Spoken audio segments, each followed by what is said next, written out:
All right. Hello, everyone, and welcome to the Freak Show. Today we have a special guest on, Dr. Ben Miraglia. Will you give us a little bit of background on what you do? Because I find your career specificity to be so interesting. Yeah, and thank you for having me. So I Absolutely. am a dentist. I'm a general dentist, and about 31 years ago, I got into dentistry. For 10 years, I fixed the teeth. So I spent the Mhm. first 10 years fixing the teeth, and I was good at that. And that's Mhm. crowns and bridges and implants. But then 10 years in, I'm looking at these kids, I'm looking at their mouths, I'm looking at the braces, and it's not adding up. It Mm. doesn't look good. There's something missing. It just felt wrong. And you're looking at 11, 12 year olds getting braces, being in them for years, Mhm. maybe not getting the right results, not looking as good as it could, being dissatisfied. Then, of course, they stop wearing a retainer, it goes right back. So you're Mhm. watching, like, wow, this was years of work. And then they don't wear a retainer for a few months and the teeth are shifting right away. Then the last straw was the pulling of teeth. Pulling out Mhm. permanent teeth just seemed so wrong. 20 years ago, I started pursuing a different path. I wanted to learn about growth and development, expansive orthodontics, early opportunities, because the what I was looking at didn't look good enough or to be the best Mhm. way. There must be another way. So 20 years ago, I go down this rabbit hole of growth and development, treating early as young as age 3. So there are groups out there that do this. I didn't invent anything. I learned from other people who taught me. There were mentors then, but they were the small groups, not the majority. The Mhm. majority is traditional model braces when you're 11 or 12. That's the majority. Everybody knows that path. And that's what I had. That's the traditional, me too, the traditional model. And we kind of know, looking back at the last 3 generations, maybe that's not the best way to do it. Mhm. There could be alternatives. And so, yeah, the short story then is taking the early growth and development, early intervention, expansive route meant, okay, now you're taking the focus off the teeth, you're focusing on the jaws. So the focus switch to the jaws is all Mhm. about, hey, I already know the teeth are going to be crowded. That's what happens to most kids. Most kids have smaller jaws and crowded teeth later on. Well, the teeth are the symptom. How about we work on the cause, the underdeveloped jaw structure? So that's where things turned for me 20 years ago. I stopped fixing teeth. I started attending to kids between 3 and 11 to grow the jaws. And when their jaws were growing, the teeth start fitting in. So even though we're not even focused on the teeth, when the jaws get bigger and you have better breathing and musculature, all Mhm. of a sudden your teeth start lining up better, your bite improves. And then some kids never get braces, and the ones They who don't do need get them them. for a few months, they'll get a Mhm. few months in braces or even a few months in aligners now. And today you can have aligners.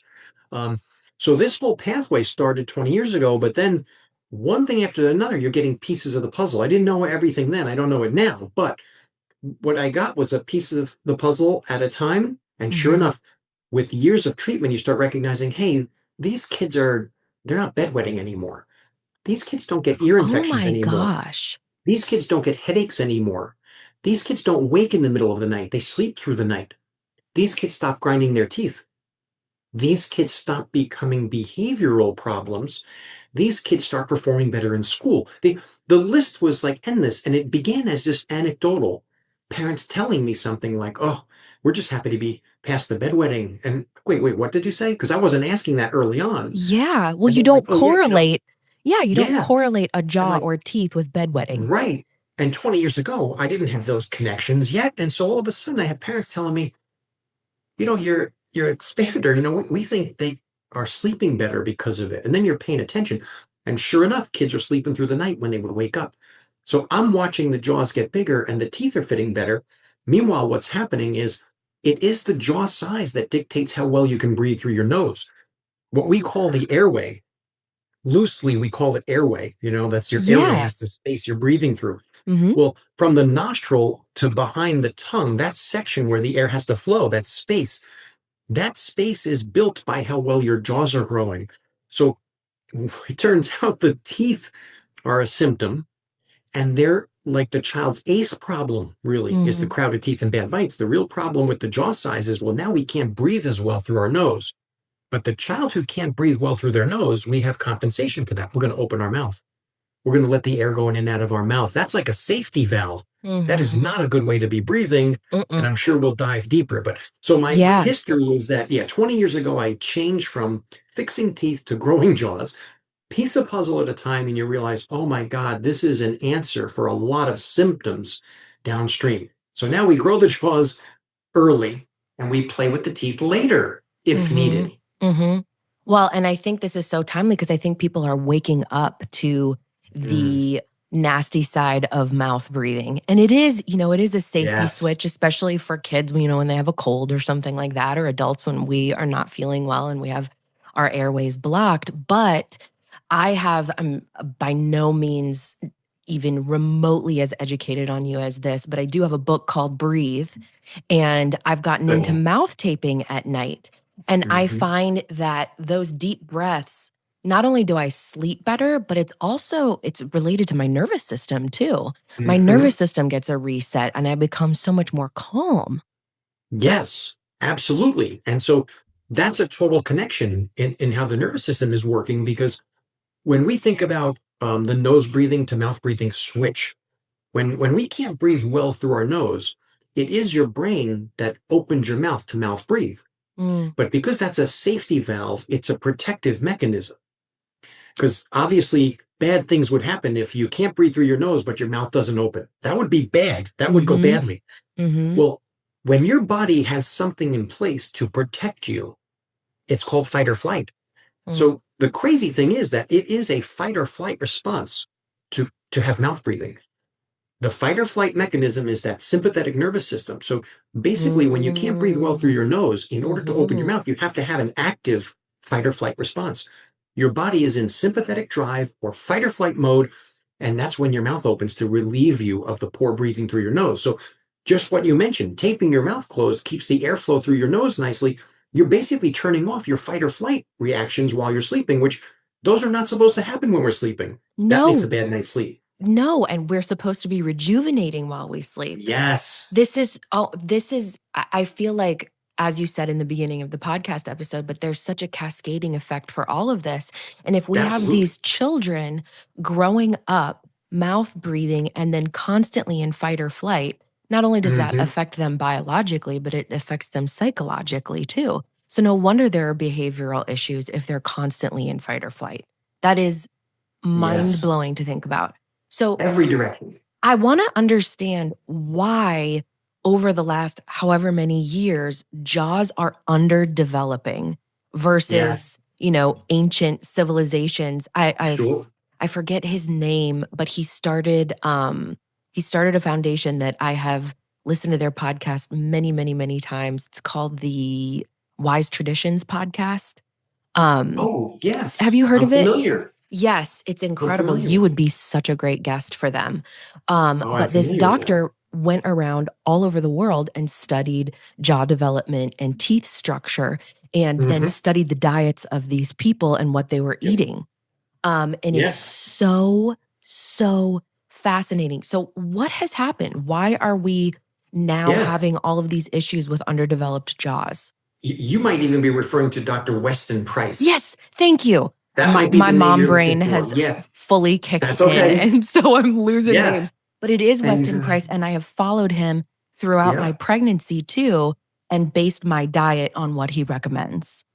sure. Yes. So Dr. Weston Price, dentist, and he packed up him and his wife to travel the world because he wanted to see other cultures and how they lived.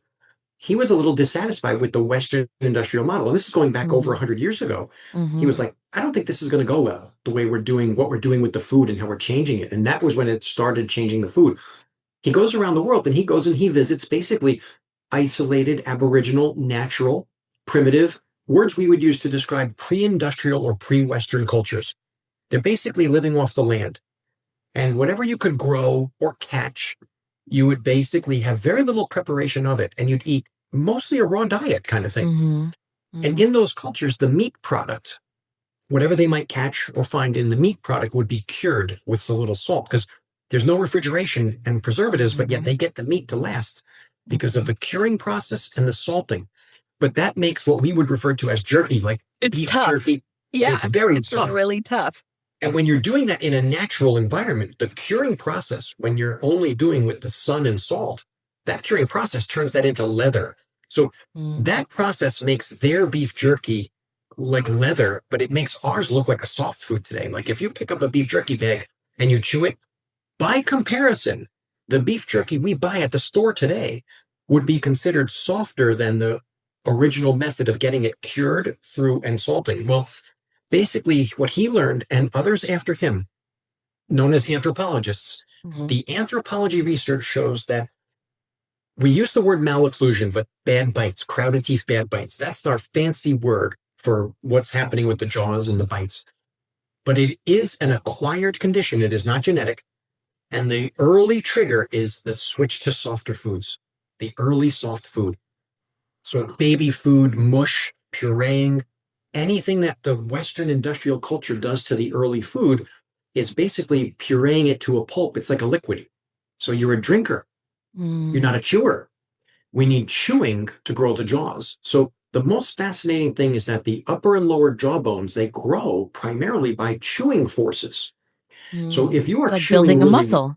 exactly. So and in the human being, the bone does yield to the muscle and form follows function. So if you're using these muscles correctly, proper function with your jaw muscles, then all of a sudden your form is correct. Form follows function. And then of course, if you're using these muscles correctly, bone is stimulated to grow. So the muscles don't grow because of the bone grows because of the muscle activity. Well, if we have an early part diet, basically the shortest answer for why are the kids having so many crowded teeth, Mm. and almost every child we see has crowded teeth and a bad bite that needs braces. It's very rare to meet a child who has they're growing up on their own with all their teeth and going where they belong, and they get all of them, including the wisdom teeth, when they're 20. Like that is a unicorn today. That's a unicorn to meet a child who Yeah. could grow on their own and have all their teeth end up perfect and the wisdom teeth come in, but that was 99.9% of the population prior to soft food. So it's as many Wow. kids as it's the exact opposite. What we look at today is it feels like 99.9% of the children are going to grow up and need braces or help with their teeth and jaws and can't fit their wisdom teeth. Very rare to meet one that doesn't need the help. Well, the other way is a few hundred years ago before the early soft food. And it really can be tracked within a few hundred years. A few hundred years ago, when you're looking at anthropology research, the skulls that they kind of find Mhm. and in burial sites and then measure, Mhm. they're all fully grown jaws with 32 teeth. There's very little evidence of malocclusion or small jaws, crooked teeth, bad bites prior to early soft food. But then they follow it forward. They kind of look at cultures that are seem to be taking steps towards becoming industrialized because you know how Mhm. this works. We start to Mhm. trade, then we want to build a little something bigger, and then we want to advance. Mhm. Well, as cultures go from their isolated living, the first thing they notice is there's trade for food. There's food trade going on. And as soon as the early soft diet starts and the infant is given mush, then we start seeing the crowded teeth and the bad bite. So the number one answer for why are the jaws smaller is the early soft food. The early soft food makes you a drinker of the food, not a chewer of the food. And most of your jaw growth occurs between 0 and 2 years old. We get 54% of it. So Oh my 54% of the gosh. jaw. And then there's like another 10% from 2 to 4. So we're 65. We're like two-thirds of our jaw growth is supposed to be done by 4 years old.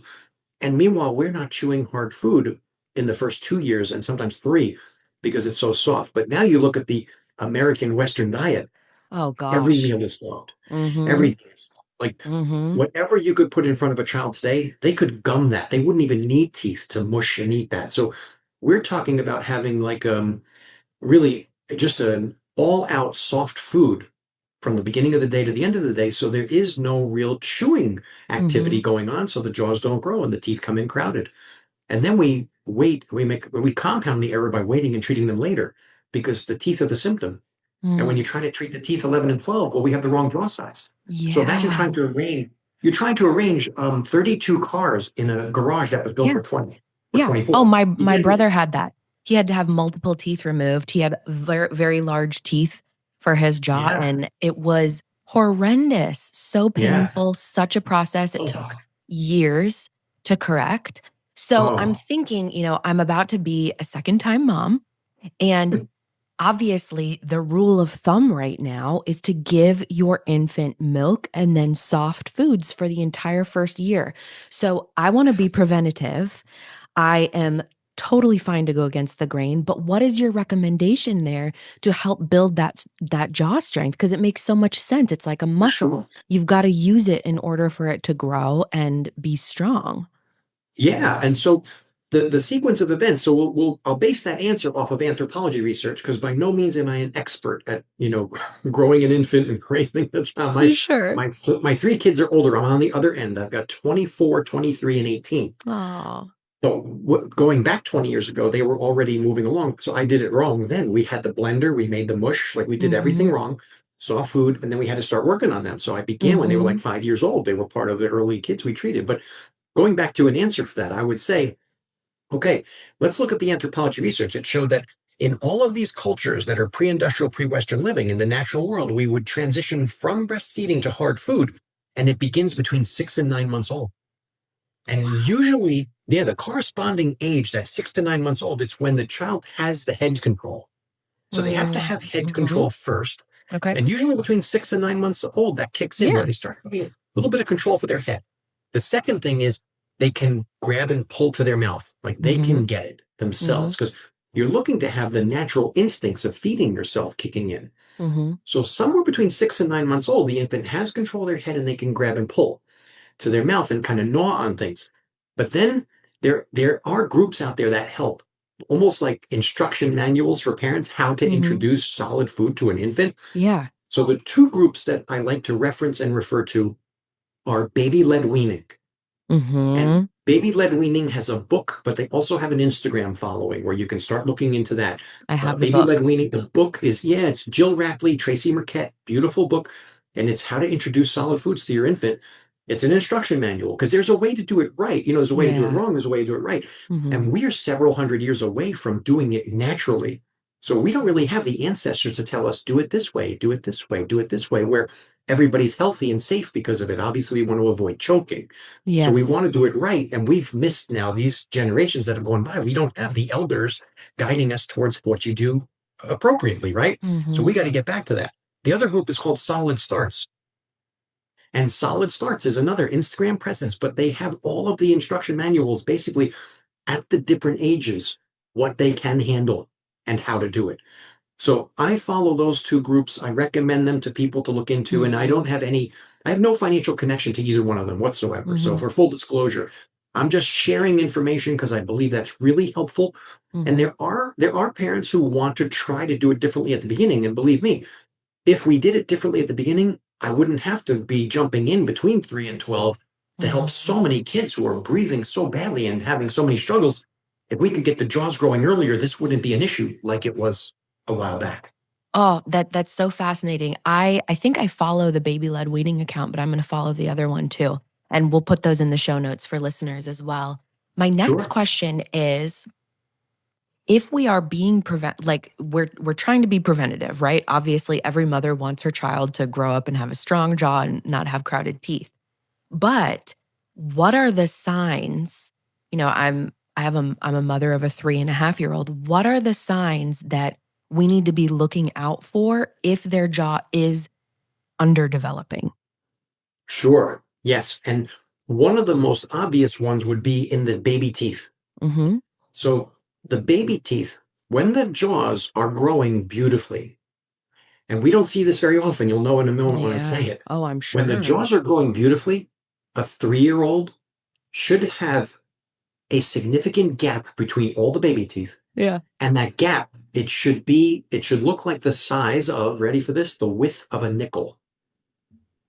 So our nickel coin is the thickest of the coins. It's a pretty thick coin. Mhm. Mhm. Just imagine as you are now looking at 3, 4, and 5-year-olds, when you might find a set of baby teeth that has a nickel gap between all those baby teeth. So Hardly any. yeah, rare. I mean, we call that a unicorn. If we find a child coming through our practice that has that kind of gapping, we're like, Mhm. oh my God, we found a unicorn today. And Mhm. it's very rare because we have research that Dr. Bogue did all this way back when to show what's the tracking for good growth. And he Mhm. knew, hey, the kids who have baby teeth that a nickel fits between them all, They Mm. grow up and they have their permanent teeth go right in line. No crowding. So That's like that's the amazing. tracking for the teeth being the indicator. Okay. Mhm. So we could look at the teeth and say, oh, if our 3, 4, or 5-year-old does not have a nickel between the teeth, we have teeth that are together. Now, most people will notice there's like no space in the baby teeth. Mm. That's primarily what we see. There aren't really any spaces. They're just together. Baby Mm. teeth that are together or have very little spacing, that's going to be crowding in the permanent teeth. And there's no self-correction. There's no auto fixing. There's no Mhm. way this kind of fixes it itself. We don't have the opportunity to be a baby teeth together or less space and have teeth that are permanent perfect where it's going Mhm. to happen. Mhm. So sure enough, you can look at the teeth. Now, beyond the teeth, there are signs and symptoms where the jaws being smaller affect the breathing. Mm. So while the teeth are one thing a parent could see right away, oh, I don't have any space here to see, I got smaller jaws. Another one would be just observation alone. Is your child mouth breathing?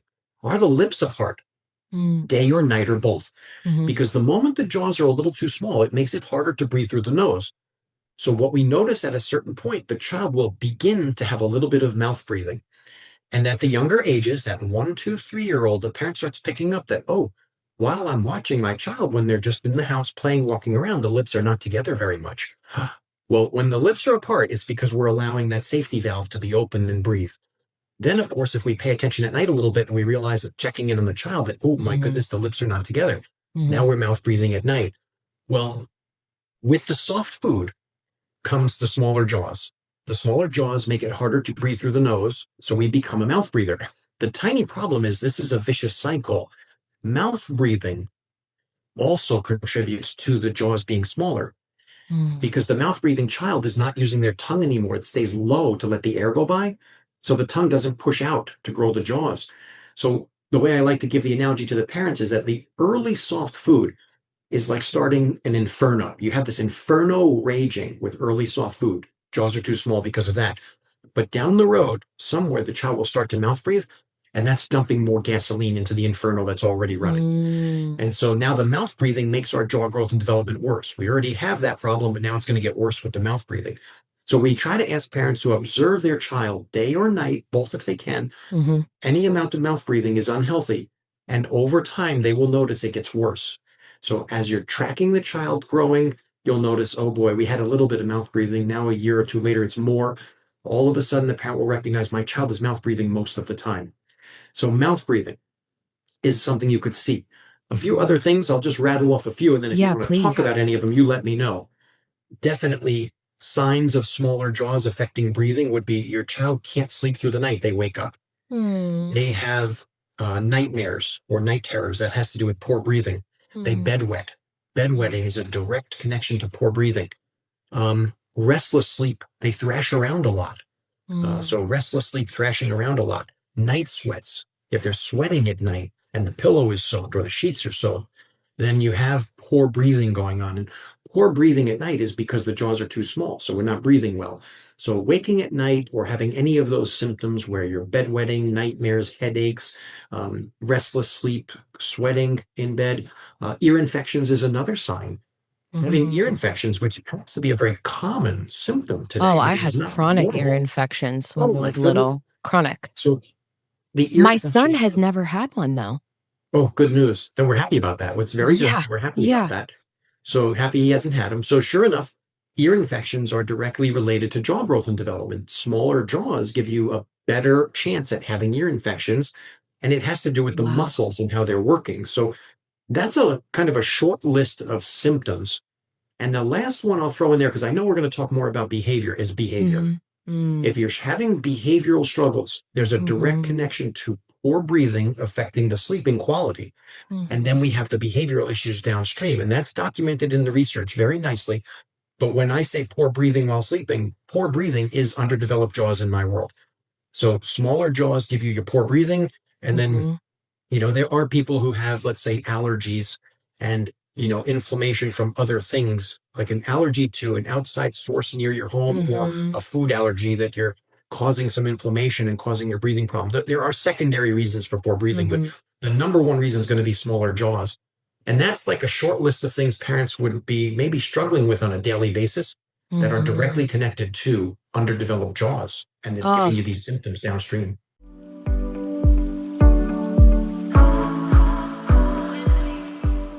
Today's episode of The Freak Show is supported by Ancestral Supplements. With Ancestral Supplements, you can now add back the dense nutrition the human body craves to optimally support a vibrant life and experience improvements in energy, immunity, strength, gut and digestion, endurance, memory, vitality, sleep, and much, much more. One of the most dense sources of nutrition on the planet, their beef liver supplements aid the liver in optimizing the body's metabolic functions, helps to detoxify the body, and is integral to supporting a healthy immune system. If you don't know where to start with Ancestral Supplements, because they do have a large library of supplements, I would say start with the liver.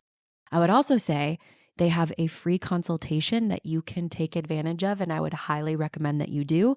I have emailed with them multiple times, and they have helped me tailor a supplement plan specific for my needs and health goals. Ancestral Supplements' ultra high quality liver formula is loaded with vitamins, minerals, proteins, and healthy fats that support collagen synthesis, think skin, hair, and connective tissues, immune health, and heart, brain, and liver health.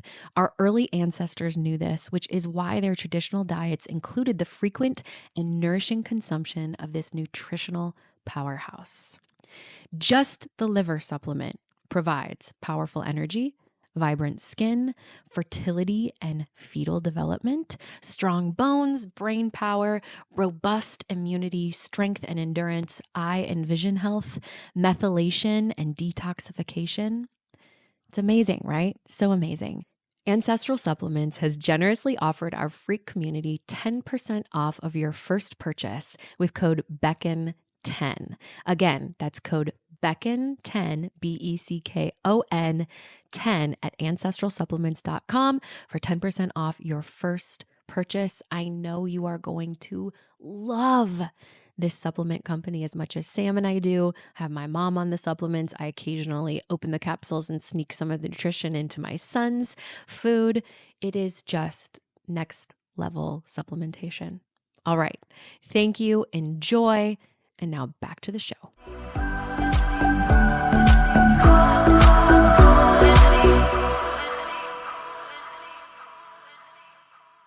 Everything comes back to sleep. It's such a foundational element of health. And Yes. it's scary to think that so many children have underdeveloped jaws and then they're not able to sleep, which leads to behavioral problems, which in many cases, I'm sure leads to pharmaceutical intervention, which it's not necessary if we can develop the jaw properly. I'm thinking of my son, and he sleeps through the night. He'll wake up once in a while, but what I have noticed is I don't hear him breathing, but he has like a lot of boogers. So I'm wondering if that has any correlation too, or if that maybe is an allergy, because the only time I notice I can hear him breathing is when he's like whistle breathing through his nose, like that movie with Jim Carrey. Yeah. So is there any correlation there with jaw development, or is that more of an allergy sort of thing? Yeah, if mostly he's got his lips together and the air's going through the nose, what we tell parents is, yeah, if the mouth is open, that's like a telltale sign. Yeah. But then if you're looking for like really good breathing at night, it would be silent and invisible. Okay. So when a child has their lips together and their nose breathing and it's going well, you don't hear it or see it. So that's a good breathing pattern. But once you can hear it, like you said, there's a little whistle maybe, or you have if you can start to hear the nose breathing, one of two things will happen. It's either a little congestion, and maybe that day or week where if you have a little bit of a seasonal allergy, you could definitely see in the springtime where kids have a little more of a pollen issue. Maybe they have a little of that kind of wheezing through the nose, but it'll go away and they'll get back to nose breathing. The other pathway is that if we have a little bit of a struggle breathing through our nose and it increases and it triggers the mouth to open, once you start mouth breathing, it's hard to recover. So we want to avoid jumping into the mouth breathing. But if he's got the nose doing the breathing, what you could try is just some nasal hygiene. And so a little bit of like blow my nose right before bed. Let's try to get some stuff out. And 3 could be tough. Some kids don't do it. Some won't. We do it every night. We do it every night but I notice that if I don't do that, I'll have to wake up at 2 a.m. and Right. get all of the boogers out. Otherwise, And he do was it. won't sleep well. Yeah. Yes. So cleaning the nose before bed is a routine. It's part of what we teach parents is that just like you brush your teeth twice a day, we're supposed to clean our nose twice a day, morning and Mhm. night, minimum. So in your case, sounds like he's doing pretty well with minimal symptoms. So just doing nasal hygiene before bed is probably the answer there. Mhm. And then if you happen to identify an allergen that might trigger him to be Sure. breathing worse, in some people it's a cat or a dog or a pet they might have. Others it could be a row of birch trees in front of the house. You Mhm. just never know where that little trigger might I be, where think all it's of a the kids sudden, at school bringing all the germs. well, kids at school sharing all the germs, yeah. Yeah. And certainly, and that's the case where, again, the mouth breather has the bigger struggle with their immune system. And so Yeah. the Well, mouth breathing children have more issues with allergies, infections, everything ear, nose, and throat and lung. The mouth breather has more because the mouth doesn't clean anything on I the way in, the nose does. So that's I why the was kids just share a going to whole bring lot. that up. Yeah. Yeah. Well, it's so interesting because we have nostril hair for a reason to be a filter, right? But when we are breathing out of the mouth, there's no filter. So people are getting sick more Right. often. Is that Oh, yeah. correct? Absolutely. So I like to teach parents an analogy because the wildest thing is that there are people in the medical community that say mouth breathing is not a problem. That's just fine. And they Mm. have no clue. So nose breathing is appropriate. Human beings are obligate nose breathers, and mouth breathing is an opposite of nose breathing. It is not an acceptable form of breathing. Mouth breathing is wildly unhealthy. So the analogy I give parents is to teach them there's a difference. What the nose is doing is filtering, cleaning, warming, Hmm. humidifying, adding ingredients. There's like 30 different things that the nose does to the air Oh, before it gets so to the lung. incredible. And basically, what the nose does, it prepares that air, it cleans it perfectly, it delivers it to the lung, then the lung gets to do its job. So I call the air fuel. Mm. We're fueling ourselves. By breathing well, we're fueling ourselves. Just like we might drink or eat, we have to have fuel. Mhm. Well, air, Mhm. number one. When we're breathing through our nose, you're putting the perfect fuel into the lung. So I tell parents, okay, look, if you have the highest performance race car and you're going to put it on a track, it has to have the proper fuel. Oh, If you without a put the doubt. right fuel, yeah, Ferrari, Lamborghini, whatever car you love, that car, if it's going to go on a track and race against others, you have a premium fuel going into it. Then it can have peak performance, has a chance to win the race. That that peak fuel, that's nose breathing for a child. But now Mm. you take that same Ferrari, that same high performance race car, and you go to the gas station locally and put in the low grade fuel we put in our cars. Mhm. It won't run that car very well. Mm-mm. Now, that car might go around the track, but it will not have anywhere near peak performance and it will break down slowly. The wrong gasoline going in that car damages it. That's mouth breathing. Mouth breathing is poor fuel for that child. So nose breathing is appropriate and it sets in motion every other function from the lungs to the cardiovascular system, the cognitive, your neurological, everything runs off of breathing properly. But mouth breathing throws every system downstream because you're delivering poor fuel into the lung. And without the cleaning, that's when the bacteria, the virus, and the fungus, those three things don't get destroyed on the way in, which is why the mouth breathers have the higher incidence of ear, nose, throat, and lung problems. They have all of those things at higher rates than nose breathers. It's just not being cleaned on the way in. Crazy. Well, there's just such an enormous ripple effect. So Mhm. for the moms and dads listening to this episode, if you are noticing some of these symptoms in your child, what do Mhm. we do to help them uh, either combat that or prevent it from further developing? Exactly. Yeah. So the parent who recognizes these symptoms, basically in our world, it adds up to that child is ready to be treated. Yeah. And in the category of growth and development, we need to grow the jaws to get our breathing Mhm. back and get our sleeping back and heal. So I'll begin with in an office because that's what kind of built the remote model we're going to talk about next in how to provide access to more people when you Mhm. don't have someone like me around who does early treatment. So Well, yeah, and you are so rare. we're You are few and far so rare. between. We're Yes. few and far between. People who practice early jaw growth and development is more of a rarity. So not everyone has access to this care. Well, in the office, when you come in, if you're between 3 and 7 years old, we have a wonderful success rate using a combination of three things. nasal hygiene, and that would be like Mm-hmm. techniques plus natural nasal sprays. Number two would be what we call guidance appliances. Mm. Guidance appliances are, at a glance, it looks like a little football mouth guard that your kid would pop in their Is mouth. this the tooth pillow? I was The tooth researching pillow, your. the Okay. guides. You got Yes. it. So we say guidance appliances, and tooth pillow is a company name. We're going to definitely get to that in a moment. But the guidance appliances that we would use are made for kids between 3 and 12, depending upon the age and the teeth they have. Mm-hmm. We can send you the one you need, and we want to wear that an hour a day plus overnight. And what the guide does is when it's in place, it starts helping retrain the nasal breathing. So now Mm-hmm. you've got some nasal hygiene going on. We're going to start clearing our nose with some natural sprays. We're going to wear our guide, which is a trainer for breathing. But Mm-hmm. also when the guide is in, the guides are built and designed so that when it's in the child's mouth, the tongue has to rest against the roof of the mouth and swallow correctly. And if we get the tongue resting and functioning properly, it promotes jaw growth and development. So we're basically recruiting our tongue back to doing its job of growing the jaws.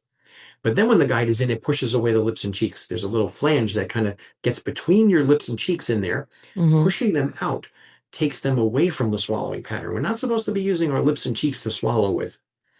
But when we do start to mouth breathe, we actually have to then compensate and use our lips and cheeks to swallow. So then when the lips are working and the cheeks are working while you're swallowing, they're squeezing you in.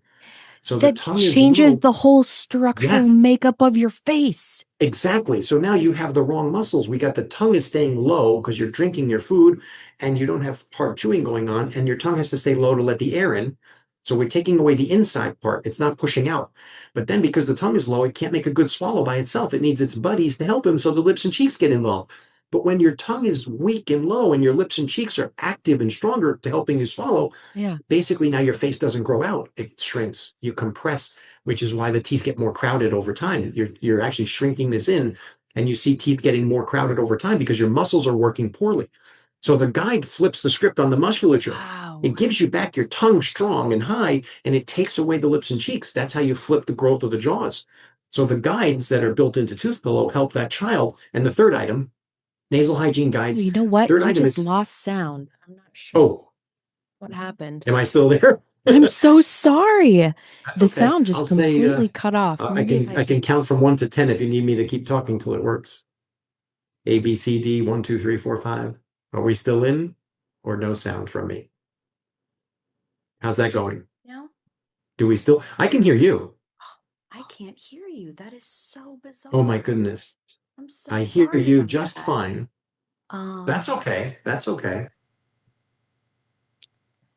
Yeah, I didn't touch anything on my end. I try not to touch Oh, anything so I don't there mess we things go. up. We're I'm back? I've been having some issues with my headphones, so I don't know if that was part of No it. I problem. hear you perfectly now. That's okay. Yeah, easy, easy.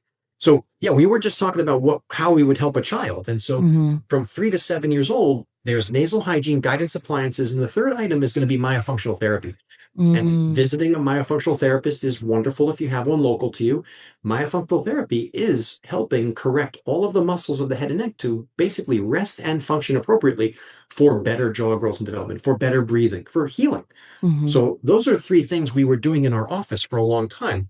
But then fast forward a while, a few of us got together and we're like, look, there's so few of us. There are people all over that need help. The kids need help. What are we going to do about access? There's not enough of us doing this treatment. That's how Tooth Pillow was kind of born. So Tooth Pillow is a new company, but we're using techniques that have been in dentistry for decades. Even though I'm 20 years in, guides and myofunctional therapy have been around for decades before me. They just weren't, let's say, the traditional or popular way to do it. Sure. So this exists for a long time. It's not new techniques. It is, basically techniques that have been around a long time. But what we did with Tooth Pillow, we built a website, we built an app, and we built a way to measure with little cards and scaling with, everybody's smartphone is so impressive today. Oh, it's We can amazing. actually know from the photographs which guides to send the kid at what age. So basically, we built a model called Tooth Pillow where we can treat a child remotely. They don't have to travel 3 hours or 3 states away to find someone like me. They can submit their child by going to toothpillow.com. So toothpillow.com has a little tab, Is My Child a Candidate? Now, the website has a lot of information for Mm-hmm. parents to review, which is good. But then, of course, Is My Child a Candidate? What the parent does is they first fill out a sleep breathing questionnaire. So we have like 25 different items we list. It basically is the list of symptoms that they might notice or have Mm. a history of. So we want to learn all about that. So they tell us all about their child. Then, of course, they get to upload photos. And because of the app, the photos have like a little template that shows like what view we're looking for. Yeah. So a smile and then a profile, you know, the teeth open wide, take a picture of your top teeth, your bottom teeth. Like we can just show them in a template. So they send me these. Now I screen almost all of them. Yeah. So basically, these submissions come in. I look through the symptom list. I look through the photos. I've got the age of the child that I know, yeah, we could help that child remotely. So from 3 to 7, what we can do is then connect to a support team member through the Hmm. app that helps the parent on a daily, weekly, monthly basis. But we also have doctors representing every state. So we have over 70 doctors now, Oh, wow. basically trained in these methods. And while there are a few of us, we have enough to cover the country. So we have everybody in every state with a license now to monitor the treatment. So there is a doctor behind the scenes monitoring that child's treatment.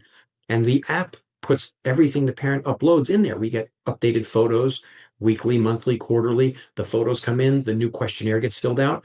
We track compliance because everything I'm saying, is all compliance. Nasal Hmm. hygiene, are you doing it? Are you Hmm. wearing your guide an hour a day plus bedtime? Are you doing the myofunctional therapy exercises? So it is compliance heavy. You have to participate and do the work in order to get the Sure. results. Of You got to do course. the work. And, Anything, it's like going to the anything worth gym. doing I tell the requires parents who work. come in I say, this is like going to the gym. Just because you send your money in the automatic payment to the gym doesn't transform your body. You have to Hmm. show up and do the work. Hmm. So paying for tooth pillow doesn't get you the result. You have to Sure. do the work. So it's very important work because we're helping a child grow to breathe better, Yeah. to sleep better. So it's very important work. It's worth the effort. This is It'll totally affect them worth for the rest of their lives. exactly. And it's easy to fix when you're young. It is hard to fix when you're old. So we built this model so that any parent anywhere could find us, submit their child. I could screen them and approve them for tooth pillow. The sad part is I can't approve every child. Mm. So from 3 to 7, we run about 99% of 3 to 7 year olds we can work with remotely because the younger the better. Yeah. It's 8 to 12. To be very honest, 8 to 12, 25% of the kids have to be denied. And that's a Wow. lot. And it's a little bit heartbreaking, but 75% Yeah. of kids 8 to 12 can have tooth pillow remotely. The 25% I'm talking about, they're either too severe in the symptom list already, Mm. or their mouth is so crowded because by 8 years old, a lot of permanent teeth are Yeah. in. Oh, They yeah. have such severe crowding already. I know the guides in the myofunctional therapy are not enough to get them all the way there. What Wow. they really need expanders first. So Hmm. the 25% that I have to deny is because of the symptom list and the crowding is so severe. They're too small to catch up in the remaining years. I got to get them somewhere that does fixed expanders beautifully. Now, that's what we do next is if I have to make a denial, our support team takes a look at, hey, where's that patient located? And who Mm. do we know? Because I have trained over 500 offices around the country, and we have this locator list of people who know how to help that child at 8, 9, or 10 and do a beautiful expansion technique. And if you can do a beautiful expansion technique, you can regain the size of the jaws, get You them caught up. can. Yes. So Wow. anywhere between 8 and 12, we can recover this fully. We just have to have a really nice expansion technique. Yeah. So we try to guide the parent to an office that That's is whatever so is cool. the You guys go above and beyond. we're trying to help these kids out because we know what it means when you turn 12 and 13. It's very difficult. I mean, I can fix a child after 13. It doesn't mean it's hopeless, but it's Yeah. much more difficult and time consuming and expensive. And the bone is more mature. So you have to alter your Yeah. techniques and it takes a long time. And what I mean, of course, is in the non surgical category because the older you Yeah. get, the more likely you need surgery to fix these things. We're trying to avoid that altogether. That, So yeah. our goal is to have awareness. Parents can know, you know what, if I don't have someone local that does this, and we're happy that your child gets early treatment. If you find someone locally that does these things, go right to their office. It's totally fine. We just Mm. need your child treated early because later doesn't help them. Yeah. So if you don't have someone local that offers this, you visit toothpillow.com, submit your child, we will screen them. And based on the percentages, most likely we can treat them remotely and give you this opportunity.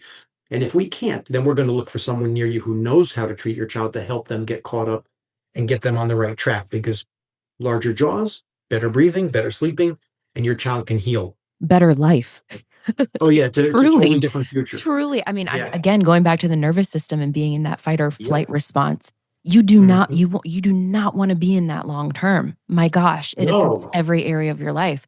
So we've obviously been talking primarily about children, but for adults that struggle with these things, Mhm. what are some of the solutions that they have available to them?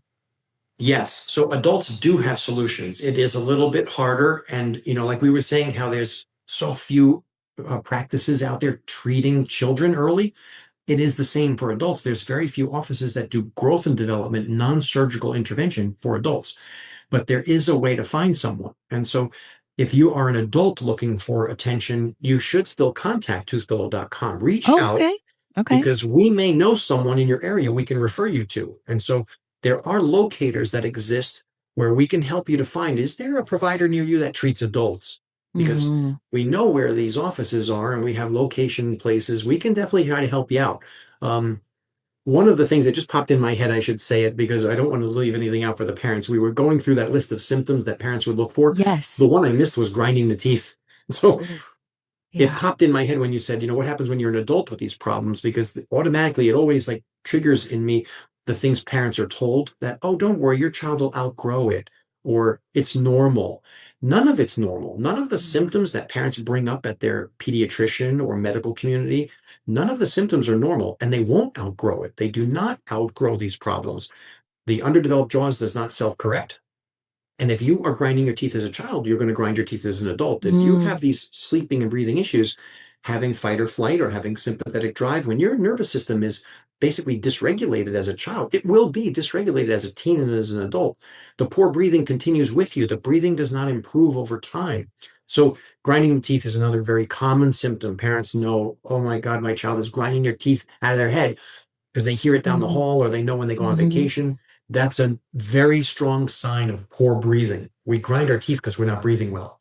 Wow. That's a direct relationship. I didn't realize that grinding teeth had to do with breathing.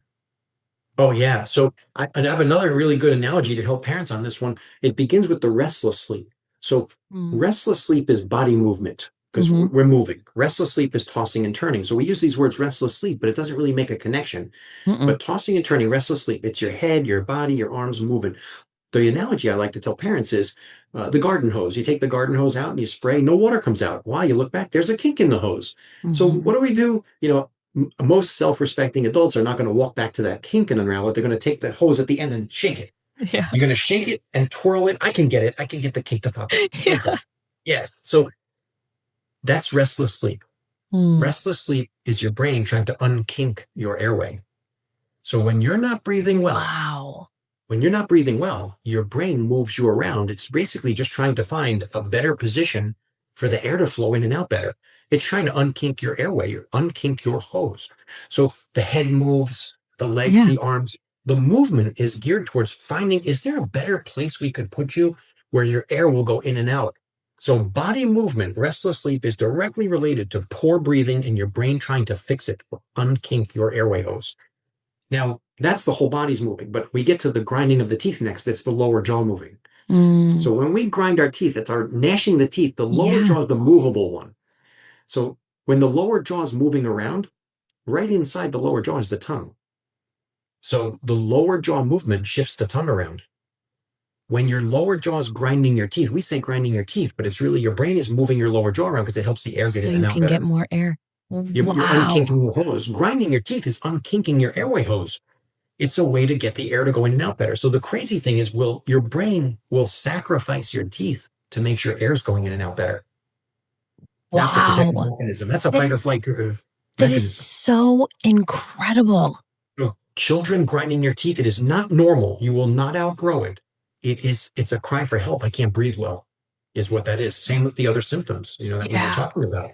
But all of this adds up to really poor breathing due to the underdeveloped jaws. And we just have this early soft diet in place where almost every kid has it. I know it's always bad for like in an interview or speaking to say all or none or always, the extreme But words. that's the norm. That's the But norm, though. it's It the is. normal today. And I got to tell you, I'm looking at kids for 20 years. I don't meet healthy children anymore because we're Oh, looking at all these symptoms. I don't meet healthy kids anymore. It's so rare to find a child that is healthy, no symptoms, and their jaws are growing well.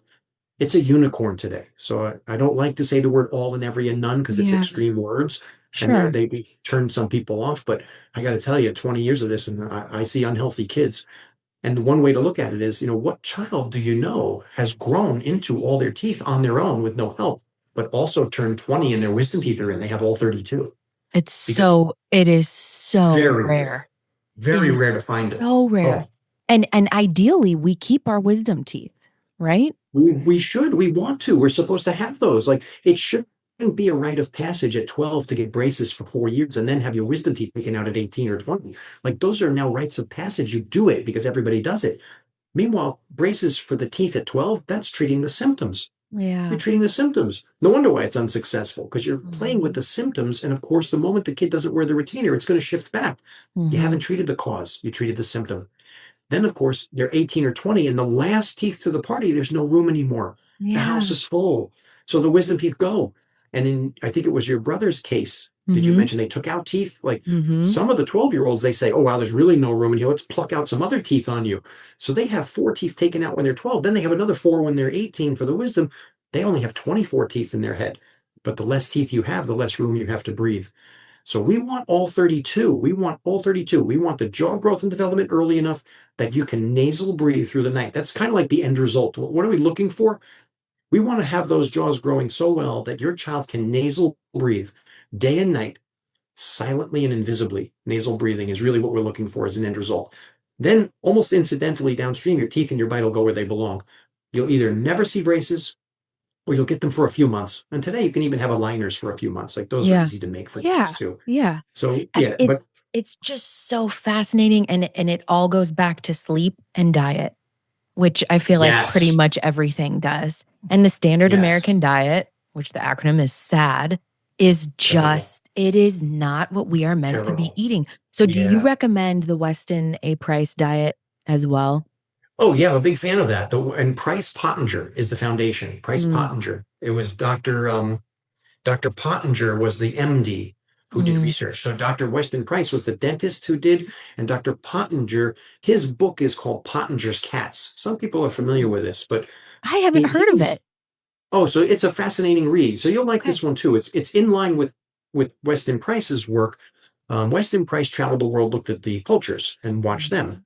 Mhm. This Dr. Pottinger was doing adrenal research. I think it was Mm, adrenal research where cats were the model, where they were doing the testing. And I know that's interesting. wrong, but it's a long time ago. But what Yeah. happened was the short story is he had a lot of cats and they were feeding them, Hmm. but budgetary concerns issues, he was running out of food. Mm, So now, he wanted his cats. His premise was, well, to have the adrenal research be clean, I'm going to feed these cats like the best food available. hmm. He's given these cats like filet mignon and warm pasteurized milk, like Wow. processed food. He's given them a processed American meal, right? Meanwhile, when he runs out of the funding and the food, by accident, he says, oh, geez, I got to get food. He goes to the local butcher in a panic and he says, can I have the scraps at the end of the day? What do you do with those? So we throw them out. Whatever lands on the floor, we throw out. So he goes, I need that to keep my cats alive, to get my research done, blah, blah. So he separates his cats out. He starts feeding the one group the raw meat off the butcher shop floor, raw That's and hard boiled, and tough to chew. and right, and raw milk, raw meat, raw milk, because he couldn't afford the real stuff. Well, what he noticed, he switched his research. He was no longer doing adrenal, he was doing nutritional research. He goes, that group of cats was healthier. So they were healthier. The other cats were getting all kinds of inflammatory, autoimmune, all kinds of skin diseases because he was feeding them human food. Hmm. And so you know how we loosely say, like, don't give human food to the dog or the cat, right? Don't give your food to the why? Because it's bad for them. And It's if it's good for bad us. for them, then it's bad for us. It I just love- makes yeah, logical sense, right? yeah. It's you know what it is? It's compressed because their lifespan is so short. So because Yeah. the animal's life is so short, that's what makes the difference. Okay, humans 70 years, 80 years, your food's bad. You can Hmm. suffer with all these chronic illnesses along the way. The cat or dog you lose in a few years. with table food and bad food. So like, the compression of it makes it more real versus, You you know know. what? You know what I'm So thinking anyway, about? Dr. Pottinger, it's the Price Pottinger Foundation, and Pottinger was doing this research. He switched to nutritional research to show, yeah, the raw natural diet is healthy and the processed diet is wrong. And so I forgot how I got on that tangent, but Pottinger's Cats Well, is a fascinating read. yeah, that sounds so fascinating. And I'm thinking about my dogs. I started giving my dogs like a natural food diet probably 10 years ago before it was in vogue. But it's primarily mush. It's fruits, Ah, vegetables, meat that is all soft. And so I had a okay. Yeah, dog that natural lived to fruits. 17. So it definitely Right. helped with longevity Yes. because the nutrition was better. It was real Right. foods. However, I'm thinking about animals too, and they need that ability to strengthen their jaw as well. Yeah, and I think they have the instinct to chew on stuff. Like a Yeah. dog's going to look for a bone or a branch and chew on toys and stuff. So there are other things Yes. working those muscles, and a cat too will chew on stuff. So there's a way they make that up, but an infant has no way to make that up. But yeah, again, the answer to your question was yes, the nutrition matters, and it's not just the consistency. Like this whole session has been about, well, the early soft food, meaning Yeah. consistency. But the whole other half of this is the nutritional value of what we're eating, because we know Mhm. the kids are eating nuggets and French fries, and Oh, this and is it's terrible. so So bad. And we also, soft is well, wrong I was and going to say, nutritional value. yeah, and Yeah. biologically, when we have to chew on something, our mouth releases enzymes that help digestion. And so it all is a symbiotic, like it Oh all yeah. goes together. So I think as we wrap up this podcast, one of my last questions for you is, are you a fan of mouth taping? Because I feel like it's something Uh, that has become popular, but I'm interested to know a doctor's perspective. Sure.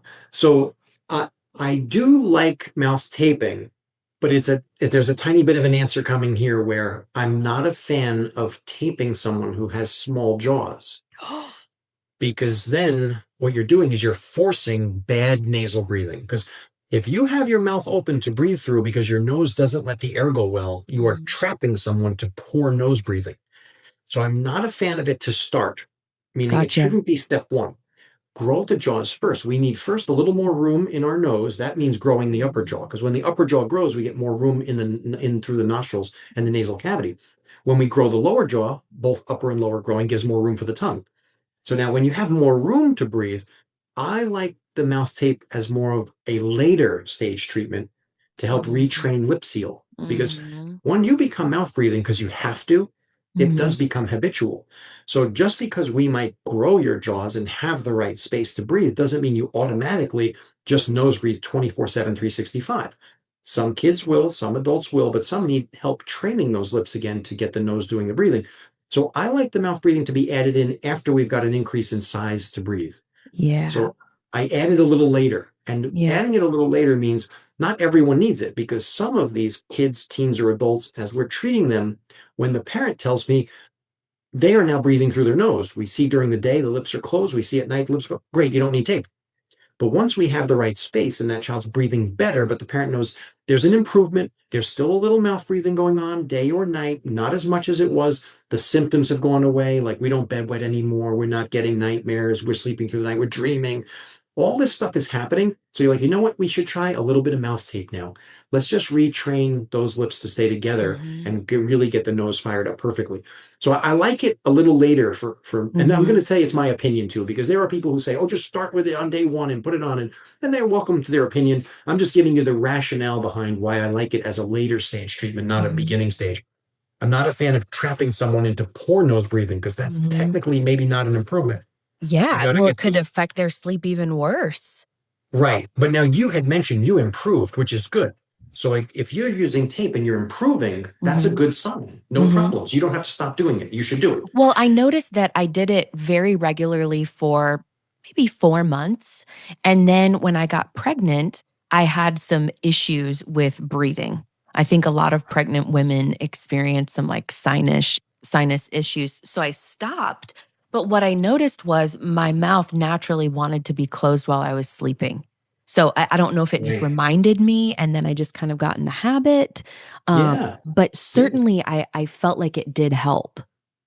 Yeah. Are you using the tape that's like a circle? Mm-hmm. Yeah, it's like a circle, kind of a ring. You stretch it a little, you put it on it, and yeah, Yeah, that's the and it's kind I got like like. a little slit in the middle if you want to, take a drink out of something in the middle of the night. Exactly. It has an Yeah. escape valve just in case. Yeah, I would say one cautionary thing is to use a tape that has either a slit or is a circle by design so that the mouth Mm, is open if it has to be. Because mm, just in case something at night happened and the nose got clogged for some reason, you need to have air coming. yeah. I would say please don't use tape that just blocks across everything Yeah.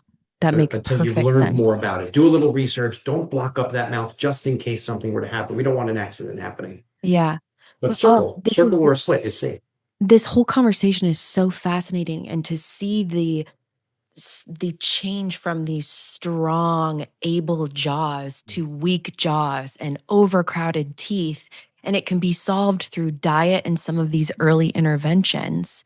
I think it's so cool. And I love what you're doing with Tooth Pillow. I think it's going to give so many parents hope for their children who are struggling. Also, all of the resources you have for adults.